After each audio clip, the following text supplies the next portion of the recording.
The house of the Forsaken appeared abandoned from the front, its weathered and cracked walls giving the impression of a long-forgotten ruin. Yet within, it provided refuge and a semblance of family to those who had none. Silas guided Vash through the winding back alleys, their footsteps echoing softly off the narrow, labyrinthine paths.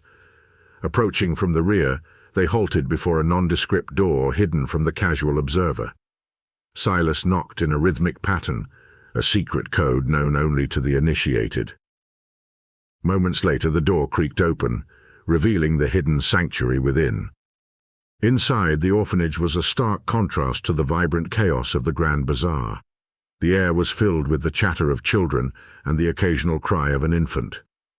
The older kids were busy with various chores, while the younger ones played with makeshift toys. "Welcome to the House of the Forsaken," Silas said, gesturing around. "It's not much, but it's safe." Vash was introduced to the others, who eyed him with a mix of curiosity and caution. Silas guided him to the kitchen, a warm and bustling hub within the orphanage. The room was filled with the savory aroma of stewed vegetables and freshly baked bread. As they entered, a boy with a mischievous grin and a shock of unruly red hair looked up from where he was stirring a pot. "Hey, Silas, who's the new kid?" he asked, eyes twinkling with curiosity. Silas patted the boy on the shoulder. "This is Vash. He'll be staying with us for a while," he said. Gareth gave a mock bow, nearly tipping over the pot he was stirring. "Welcome, Vash. Any friend of Silas is a friend of mine." Silas interrupted. "We are not friends. The bards were after him, and that's all I know about him." Gareth raised an eyebrow. "Oh, Silas hates bards," he said with a playful grin, making everyone chuckle. An older girl with a kind face and a flour-dusted apron bustled over. "All right, everyone, make room," she said, her tone motherly yet firm. "Dusk-tide meal is almost ready." She looked at Vash with a warm smile. "I'm Ilara. I keep everyone fed and out of trouble mostly. You made it just in time for the second round." She continued to explain.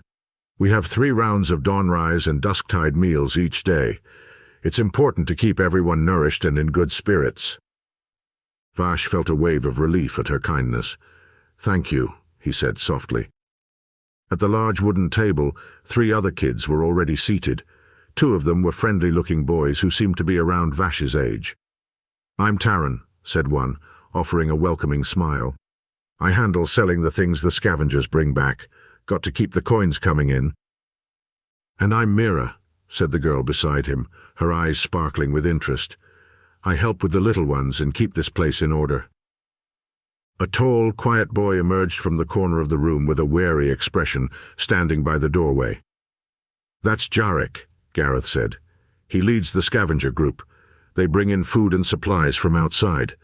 Jarek gave a curt nod but didn't smile. "We'll see how you fit in," he said, his tone cautious. He then nudged Silas. "Let's talk in the other room." As Silas and Jarek walked away, Vash couldn't help but feel a pang of worry. Taran noticed and gave him a reassuring smile. "Don't mind them. The scavengers like to act tough, but they're just kids like us. What's really tough is convincing buyers that the things I sell are from my dear departed grandmother. One can only have so many grandmothers," he joked, making everyone laugh. Gareth grinned. "Yeah, and Taran here could sell sand in the desert." Ilara smiled as she placed a steaming pot on the table. "All right, everyone, food's ready. Let's make room for our new guest." As the meal began, Silas and Jarek returned, joining the others at the table. More kids filtered in, filling the room with lively chatter and laughter. Gareth, always quick with a joke, was in the middle of saying, "The scavengers aren't exactly known for their brains. The keepers, the ones inside, are the real smart ones." Jarek rolled his eyes. "You wouldn't survive a day outside, Gareth." Ilara smiled at the friendly banter. "Both groups are important. We need each other to keep this place running." Silas nodded. "That's right. And Vash, we'll figure out where you fit best tomorrow. For now, just eat and rest." Vash smiled, feeling a strange mix of emotions. Relief at finding a place where he was welcomed, and curiosity about this new life. As the meal went on, he began to feel a sense of hope he hadn't felt in a long time. After the meal, Silas showed Vash to a small corner where he could sleep. "You can rest here. Tomorrow we'll see what you're good at," he said. Vash nodded, grateful for the opportunity. That night, as he lay on the hard floor, he felt a strange mix of relief and uncertainty. He was free from the horrors of the House of Mirrors, but his future was still unclear. Over the next few days, Vash settled into life at the orphanage. He proved himself to be a quick learner and a hard worker. He fixed broken furniture, helped with the chores, and even managed to scavenge some useful items from the streets. The skills he had honed in the House of Mirrors came in handy, and he soon became a valuable member of the orphanage. Silas, though initially distant, began to warm up to Vash. The two would often go out together, navigating the bustling streets and alleys of the Grand Bazaar. Silas taught Vash the tricks of survival, how to pick pockets without getting caught, where to find food, and who to avoid. One evening, as they sat on the roof of the orphanage watching the sun set over the city, Vash turned to Silas. "Why do you hate the bards so much?" he asked. Silas's expression darkened, and for a moment he seemed lost in a distant memory. "It's a long story," he said quietly. He took a deep breath and began to share his past, something he rarely did. Meridia is run by 3 big guilds. There's the Pirates Guild. They rule the seas and make sure the trade ships are safe, if you pay them. They're all about freedom and loyalty on the open water. Then there's the Merchants Guild. They control all the trade and money in the city. They know how to make deals and keep the coins flowing. And then you've got the Bards Guild. They aren't just entertainers. They keep the history and stories, but they're also dangerous assassins. They use their skills for more than just singing and storytelling." Vash listened intently, absorbing every detail. "So, what happened with the bards?" Silas's voice grew softer, tinged with the pain of old wounds. "When I was a child, my parents had a small ship. It wasn't grand, but it was ours. We had a small crew, just enough to sail and fight if needed. My father was the captain and my mother the navigator. They always said the sea was in our blood. We didn't need much to be happy. The open sea, the wind in our sails and each other, that was enough." He looked down, the memories clearly weighing on him. "We were part of the Pirates Guild.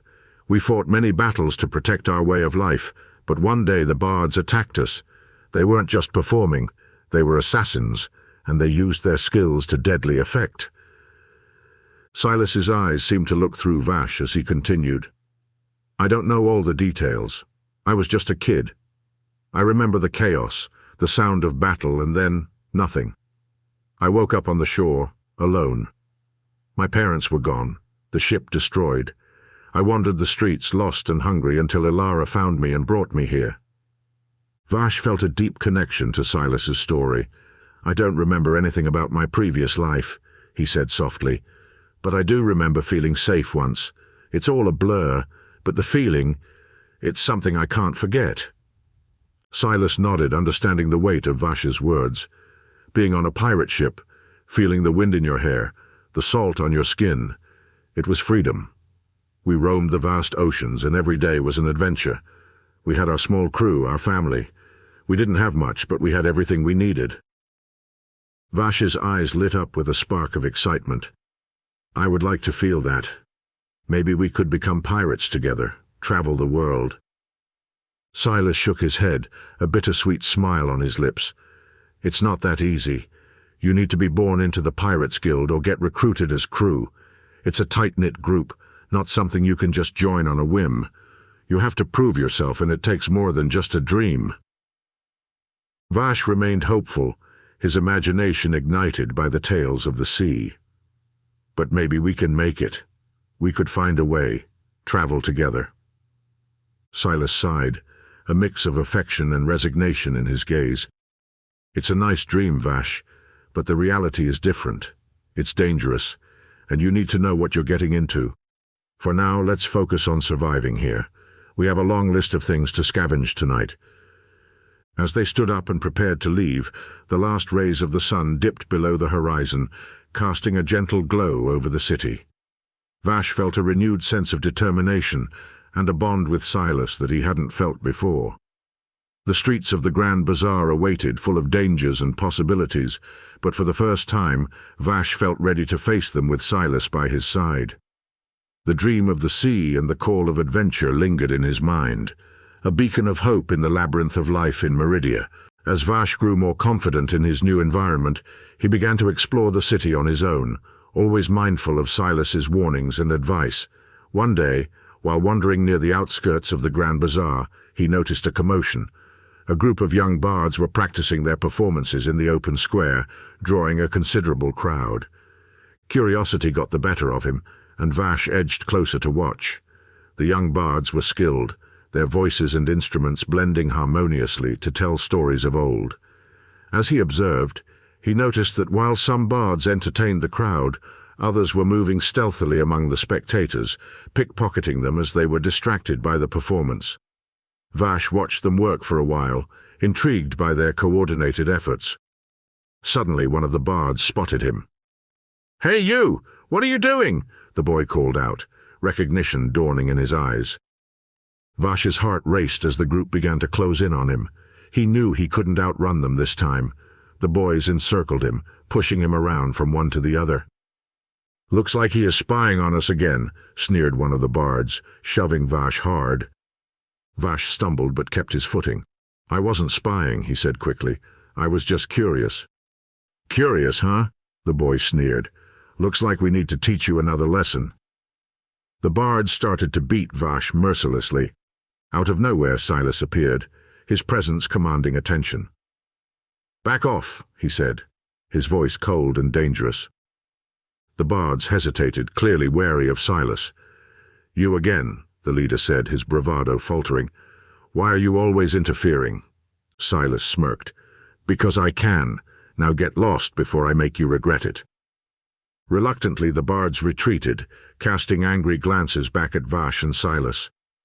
Once they were out of earshot, Silas turned to Vash. "You need to be more careful. Those kids are trouble." "I didn't mean to cause any problems," Vash said, his voice shaking slightly. "I was just watching." Silas turned to Vash with a serious look. "You can't keep getting beat up by those guys." Vash's eyes twinkled with a mischievous grin.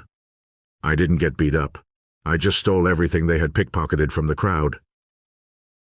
Silas stopped, a look of surprise and admiration crossing his face. He quickly masked it with a stern expression.